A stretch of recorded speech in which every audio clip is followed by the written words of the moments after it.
Thank you, Mr. Chairman, and thank you all for being here. I'm thinking, Dr. Tarver, of a time when I was looking for a district map back in the early part of the 2000s. I couldn't find one from any government source, so as sitting in a congressional office, I had to go to govtrack.us to find a district map to check on some lines. Fascinating. What non-government dollars do when there's a need, and folks commit themselves to filling that need. And I'm grateful to you for demonstrating that in real life. Philosophically, I sit closer to Dr. Lee, having served up here as a staffer and served as a member. I still notice when you walk back towards the House chamber, it says no pictures beyond this point, because we've decided that when you cross that threshold, deliberation is more important than transparency. So thinking particularly about you, Dr. Tarver, and you, Mr. Schuman, having dedicated yourselves to transparency, what say you if my goal is productivity instead of transparency, what still more is there to do in the realm of transparency to achieve better productivity?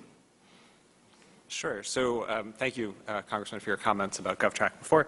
I would say, by and large, for GovTrack, we don't look at private deliberative information at all. We don't do any work that tries to expose private information. All the information that's on GovTrack is public through some other means, and we just do it better in many cases. And we have data analysis to reveal a clearer picture of what's going on based on already public information. And in the case of CRS reports, it was widely available to many thousands of people who were already paying for it. So I think I'm not sure I want to get into deliberative information, because that's not what I do. Okay. Yeah. Okay. So sort of a couple of thoughts. One is transparency isn't just transparency to the public, it's also transparency to the members or to the committee. So when you're going to go to a committee and vote, you should have the bill in enough time, or the amendment, or the manager's amendment, or whatever it is, that you actually know what you're going to vote on.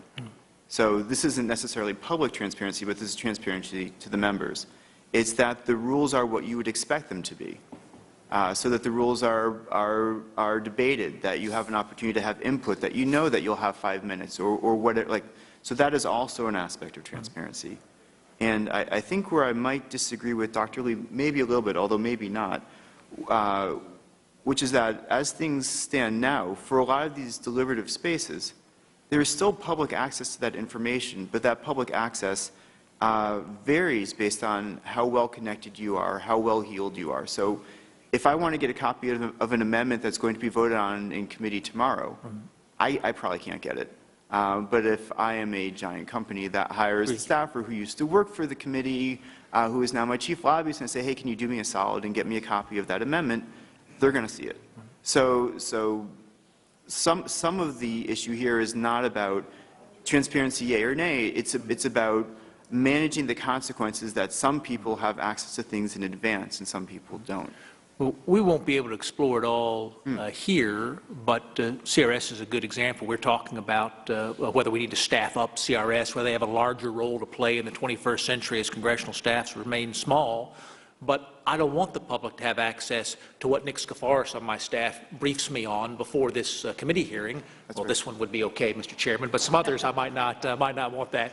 But if I'm going to rely more on CRS, I'm going to need more of a attorney-client privilege with CRS to have that, and they offer us that in their non-public reports, and I don't want to undermine public confidence. I want to raise public confidence. I just happen to believe in 2019 I raised public confidence less by working on transparency and more by working on productivity, that it's folks that are discouraged by our output. Can I talk to that example specifically? Please. Since I used to work at CRS, the American Law Division, providing bad legal advice to members of Congress. And we have never advocated for, nor will we support, access to the confidential memos or the advice that CRS gives you. That is wholly inappropriate. That is totally within the realm of the members. They should be the ones to decide. But if there are reports, and there are the thousands of CRS reports that are general distribution reports that are available on their website that you can call the member's office and get, that private services were selling. So so like the advice that your staffer gives you before you come over here, but what questions to ask, should never see that. I don't want your papers. Like, I'm not in, that is not appropriate.